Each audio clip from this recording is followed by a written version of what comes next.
pagi, salam sejahtera untuk kita semuanya.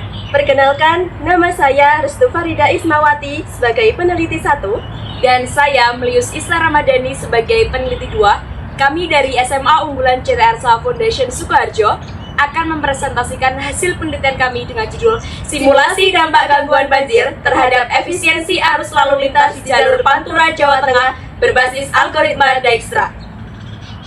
Fenomena perubahan iklim global memicu peningkatan intensitas bencana banjir di wilayah Jawa Tengah. Salah satu titik yang menjadi perhatian nasional adalah pusat mobilitas utama di jalur pantai utara kota Semarang, karena titik ini kerap mengalami banjirop.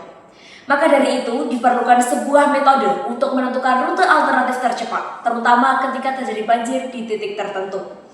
Penerapan algoritma Dijkstra menjadi solusi untuk menentukan rute alternatif yang terjangkau. Sistem ini tidak hanya membantu pemudik menghemat waktu tempuh dan konsumsi bahan bakar, tetapi juga meningkatkan aspek keselamatan perjalanan secara menyeluruh. Tujuan dari penelitian ini adalah membangun model graf jaringan jalan Jakarta-Surabaya dengan bobot numerik dari data jarak dan kondisi lapangan, menganalisis efektivitas algoritma Dijkstra untuk menentukan rute optimal, dan memberikan rekomendasi kepada pembuat kebijakan berbasis data. Hipotesis penelitian ini adalah yang pertama, terdapat selisih jarak tempuh yang signifikan pada situasi normal dibandingkan dengan saat kondisi gangguan. Yang kedua, keputusan kebijakan yang berbeda antara satu ruas jalan dengan ruas jalan yang lain dengan mempertimbangkan tingkat urgensi yang tersedia.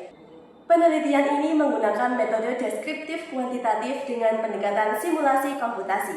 Tahapannya meliputi: pertama, menentukan peta dasar; kedua, menentukan node dan label; ketiga, menentukan jarak pada node; keempat, menguji algoritma Dijkstra; dan yang terakhir, analisis hasil pengujian.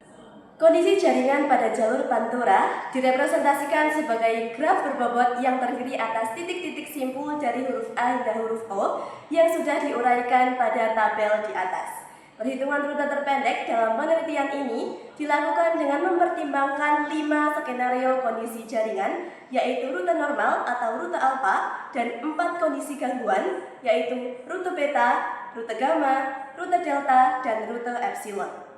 Berdasarkan hasil analisis komparasi data, didapatkan bahwa pada rute alfa, ketika kondisi normal, diperoleh lintasan dengan jarak minimum tanpa adanya hambatan pada jaringan. Pada skenario beta, mulai terjadi perubahan jarak pada titik F hingga titik O, sedangkan pada rute gamma, perubahan jarak tidak terlalu signifikan dibandingkan dengan beta, terutama pada titik-titik awal hingga menengah. Selanjutnya, pada rute delta, kombinasi penutupan 2 titik penting menyebabkan peningkatan jarak yang lebih tinggi pada sebagian besar titik, khususnya pada segmen tengah hingga akhir. Sementara itu, pada skenario epsilon, yaitu ketika titik F ditutup, perubahan jarak relatif terbatas dan hanya mempengaruhi sebagian kecil titik.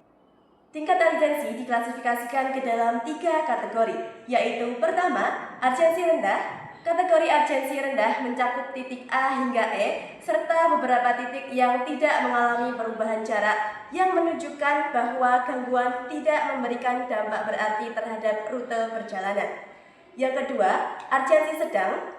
Kategori urgensi sedang mencakup titik F, G, dan H. Kondisi ini mengindikasikan adanya dampak gangguan, namun tergolong masih cukup efisien.